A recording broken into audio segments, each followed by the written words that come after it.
2BC. Thank you so much for joining me today. We are going to continue our study of Jeremiah today, and we'll be looking at Jeremiah 11 through 17. Will you pray with me as we get started? God, thank you so much for today. We thank you for just that it is summer and just all of the fun that summer brings. And I pray that as we continue this study of Jeremiah through the summer, God, that you will speak to our hearts, you will illuminate your word for us, God, and that you will move in power. Jesus, we love you and pray all of this in your holy and precious name. Amen.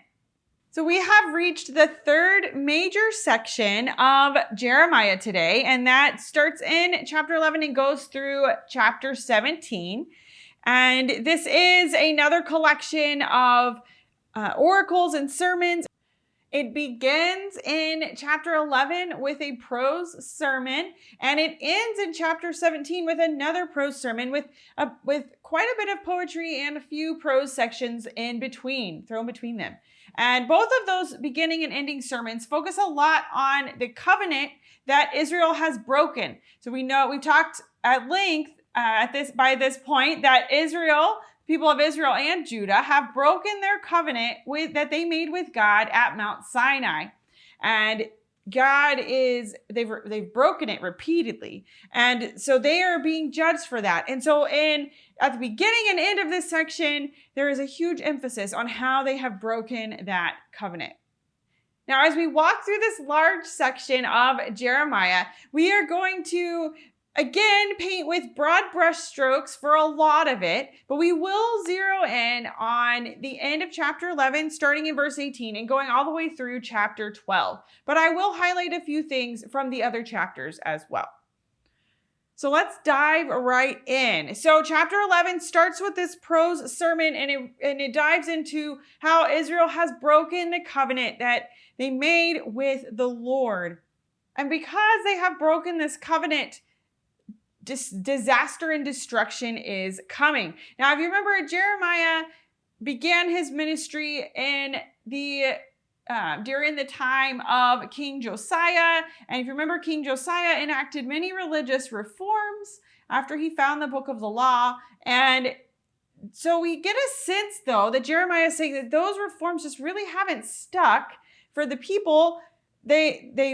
Josiah was a good king and he carried out what God told him to, but the people didn't really change their ways. And because they haven't repented and changed their ways and changed their hearts, they are going to be held accountable for the brokenness of how they've broken this covenant.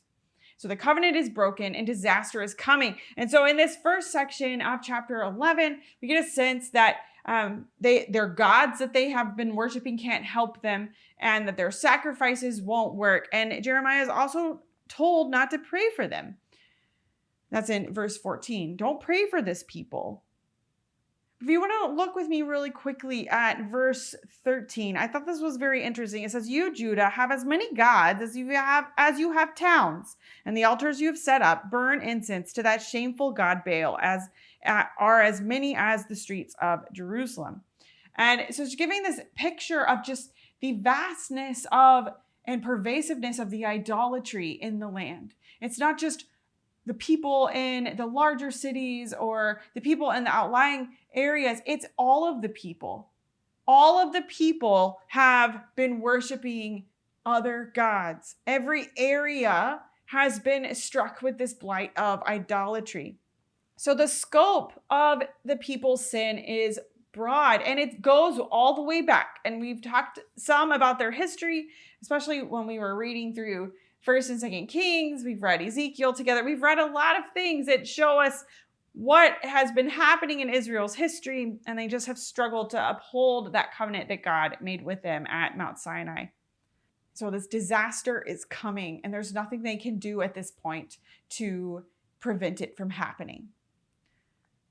So you can imagine that type of message is not going to be very popular. Now, we talked last week about this circumstances in Jeremiah 26 that helped us understand and reframe the sermon that Jeremiah preaches in chapter 7, and just how the people responded and wanted to plot to take his life. Well, we're going to get a picture of that here. So let's look starting in verse 18.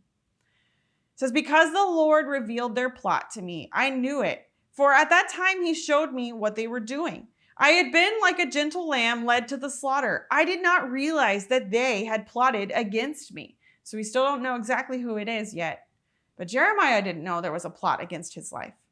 They plotted against him, saying, let us destroy the tree and its fruit. Let us cut him off from the land of the living, that his name be remembered no more. But you, Lord Almighty, who judge righteously and test the heart and mind, let me see your vengeance on them, for to you I have committed my cause. So Jeremiah finds himself the subject of a plot against his life. They don't like his message, and they want to take him out. They want him to stop speaking. But just for a second, let's think about the things that Jeremiah had been preaching about. We talked about last week how Jeremiah was reminding the people that the temple of God was not some sort of trump card to prevent them from being punished or falling to enemies, right?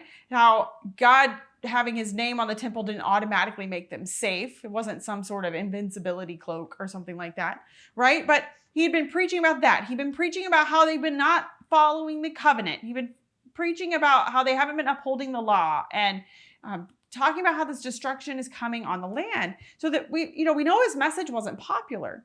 But if you think about it from these people's perspective, he is talking about the things that made up their identity as a people, and as their religious identity and their identity as a people. And yes, they were worshiping idols, but their identity as a people was bound up in the temple, was bound up in the promised land, was bound up in this covenant and the law. And so they are hearing this, and they're thinking he should be put to death, maybe even for blasphemy, maybe thinking he's a false prophet. And then Jeremiah calls on God to bring vengeance, to take vengeance on them. So he trusts in God's justice to deal with those people, those plotters, as is fitting. It says, therefore, this is in verse 21. This is how God responds. Therefore, this is what the Lord says about the people of Anathoth who are threatening to kill you. So did you catch that? Anathoth. Now, if you were to flip back to Jeremiah 1, when we talked a couple weeks ago, Anathoth is where Jeremiah was from. So these are the people from his own village. And we'll find out a little bit later in chapter 12, they're the people from his own family, his relatives. Those are the ones who are plotting to kill him. And they're threatening to kill you, saying, do not prophesy in the name of the Lord, or you will die by our hands.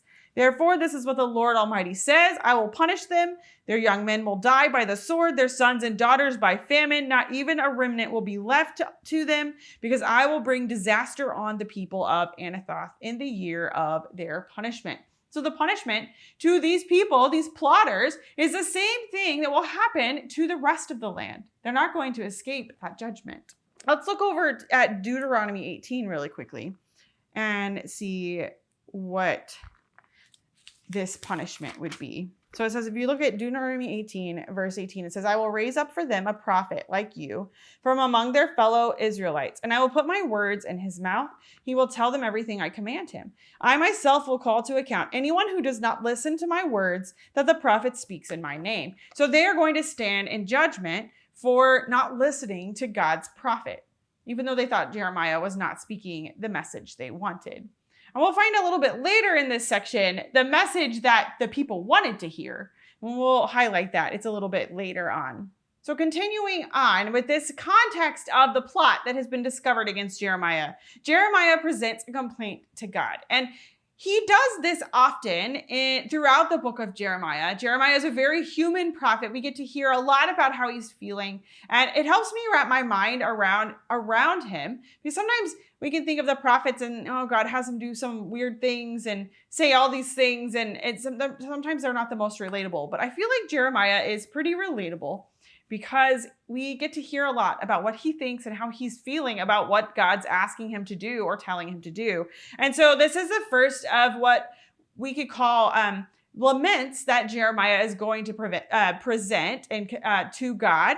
These laments will sound very much like a lament psalm that we would read in the book of Psalms. And he's going to present his emotions and what he's thinking and feeling. So his complaints, his griefs, how maybe self-pity, and how he maybe protests, and how he's lonely and pain that he's feeling, and these emotions, he's going to pour them out to God and ask some hard questions.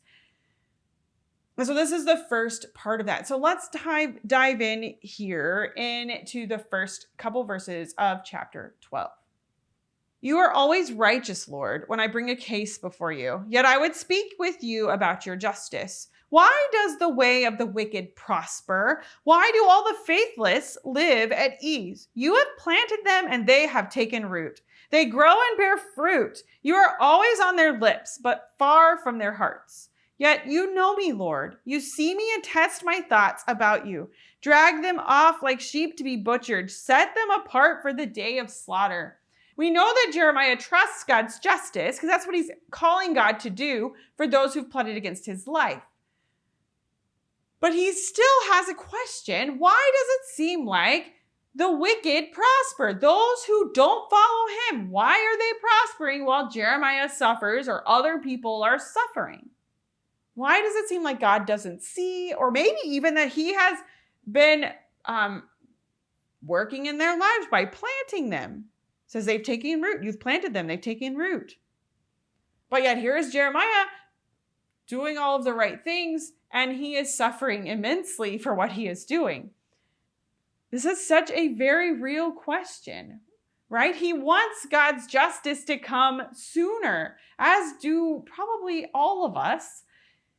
We want to see God's justice, his ultimate justice that we know will happen at the end of all things. But we want to see something done now. When we see people we love suffering for no reason, we see people who are oppressed or hurt, we see evil prospering in our world, it makes us ask God a question. And Jeremiah, God's prophet, asks him this question. He presents this complaint.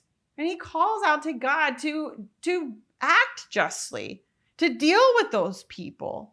And it sounds pretty harsh, like talking about them being dragged off to be butchered and set apart for a day of slaughter. But we have to remember what situation he found himself in.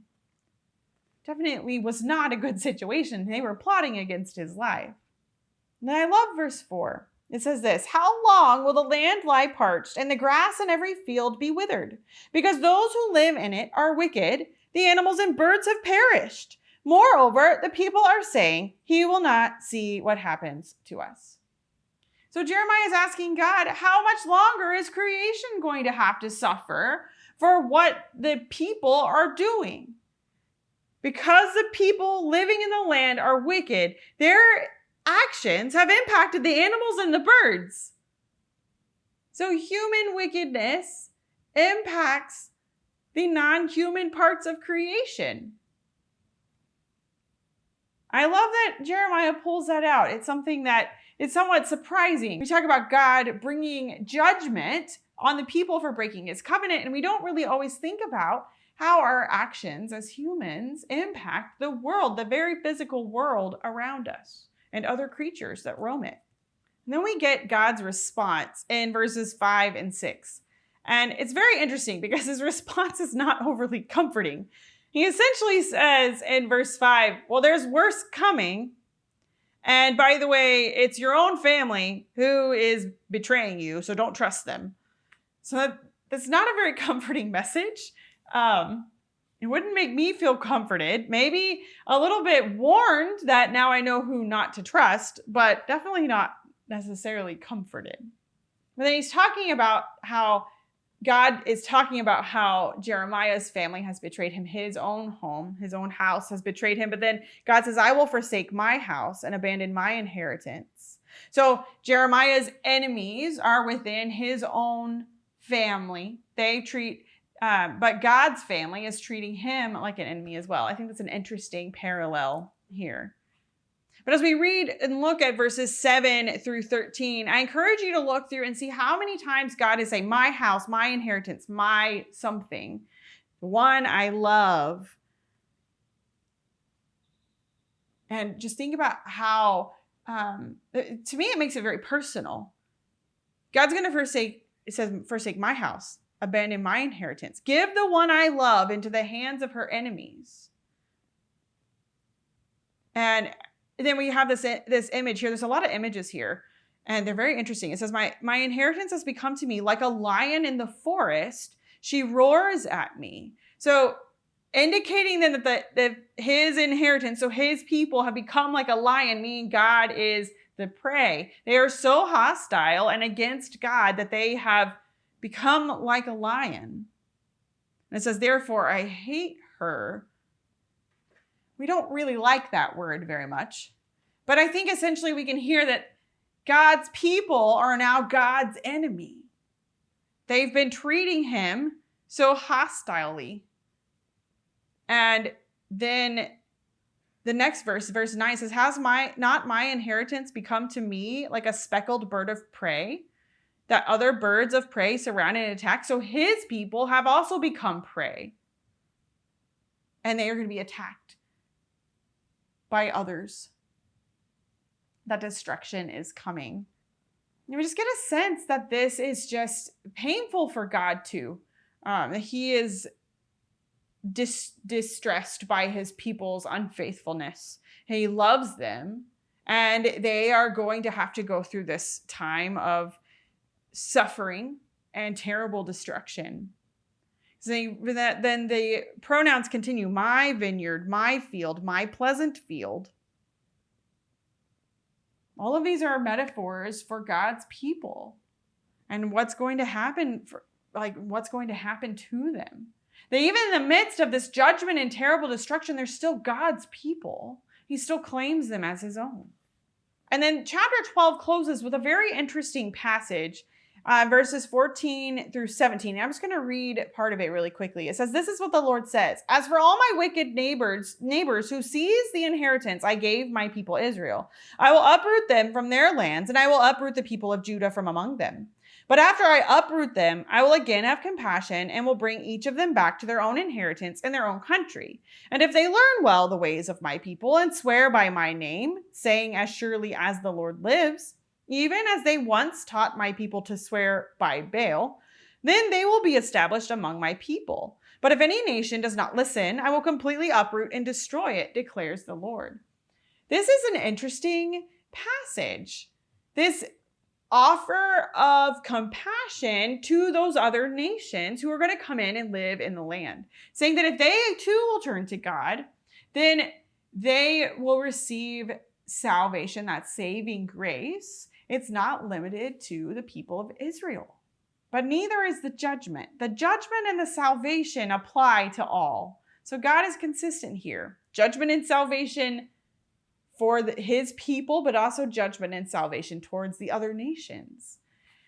I just think that is so interesting here in this passage, thinking about how Israel was to drive the Canaanites out of the land initially when they came into the promised land, because the people there had become so wicked. It was a punishment for their wickedness and their way they had not been worshiping God. And so the Israelites were to drive these people out of their land. But God is saying that if anyone will turn to him, then they can be a part of his people. Be established among my people. It's very interesting. I like this openness that we get in Jeremiah to the other nations. Remember, Jeremiah is called to be a prophet to the nations.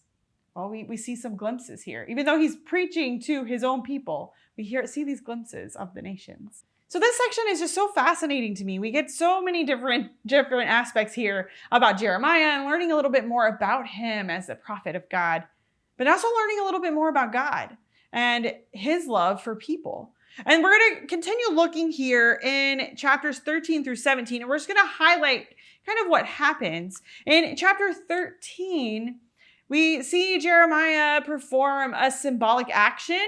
We've talked about some of those before when we studied Ezekiel, and God had Ezekiel do all sorts of things. But this one is for Jeremiah, and he is told to buy a brand new linen belt and to then go and bury it and then go back and get it after many, many days, and it's completely ruined. So this chapter 13 starts with this piece of clothing that is supposed to be bound around your waist, and it becomes too ruined to wear, and it's compared to God's people and how they were to be bound to him in their covenant with him, but they haven't listened to him, and so they are, in a sense, unwearable, just like that belt is. And then that chapter ends with this other picture of clothing, and that Israel being portrayed as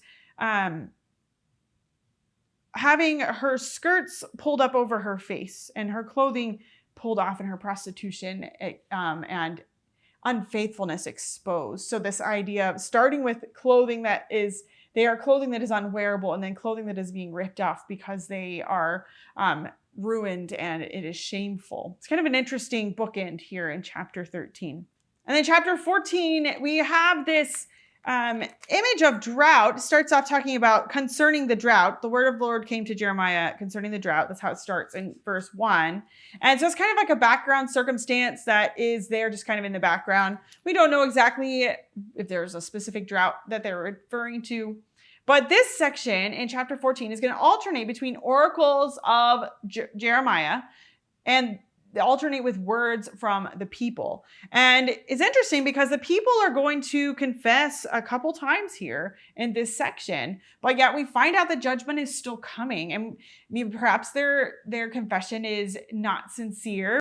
But we also know that the reforms of Josiah didn't completely take root in the hearts of the people. That maybe it worked for a little while, but it didn't really address the root of the issue, which is the people's hearts had been led astray and they were worshiping idols, and it was just rampant. And like we said, there were idols as many as there were towns in Judah, and there were just all sorts of idols and altars, and so many. It was pervasive. The scope was huge. So they confess their sin, but yet judgment is still coming. And then moving into chapter 15, we see more destruction. There's lots of messages of destruction and the coming destruction, but we see Jeremiah lamenting his mother giving birth to him. It says, a man with whom the whole land strives and contends. That's in verse 10, 15 verse 10. I have neither lent nor borrowed, yet everyone curses me. And just we hear more from Jeremiah and just how he is feeling about what's going on and how he's being treated. So chapter 15 really is an alternating conversation between Jeremiah and God. And they go back and forth and Jeremiah says things and God responds. And then chapter 16, we find out that there's an even further cost to Jeremiah than we had realized for him to be God's prophet. And God tells him in verse 2, says, you must not marry and have sons or daughters. And then later on, he says to not participate in funeral meals. So don't go and mourn and show sympathy, because I've withdrawn my blessing, my love, and my pity from this people. And then he says, in verse 8, says, don't enter a house where there is feasting and sit down to eat and drink. Because this is what the Lord Almighty, the God of Israel says, before your eyes and in your days, I will bring an end to the sounds of joy and gladness and to the voices of the bride and bridegroom in this place. And so Jeremiah wasn't allowed to get married or participate in life with other people. He wasn't allowed to go and be a part of funerals and the funeral meal. He wasn't allowed to go and be a part of a celebration, perhaps a wedding. His whole life was to embody the message that God was calling him to preach. That is just staggering when we think about it. And no wonder Jeremiah felt lonely and frustrated and just in pain and all of the things that we're going to hear him express at different times. So sometimes following what God is calling us to do can be really hard. And then Jeremiah definitely shows that, right? But we also know that he was faithful to the message that God had for him to preach. And we'll see that as we continue reading along. Then we get to chapter 17, which is a collection of sayings, kind of disparate sayings. There's some that are connected together, but it's not one overarching sermon or oracle, but just some different things that Jeremiah said that are brought together in this section. But then it ends with this prose sermon that we talked about at the beginning, again, addressing Israel's covenant unfaithfulness, speaking specifically about the Sabbath day. So that's how this section of Jeremiah ends. So I hope that as you are reading along, that you are able to slow down and kind of take in these different chunks, because we're only going to be able to paint with these broad brush strokes. We'll zero in on parts like we've been doing, but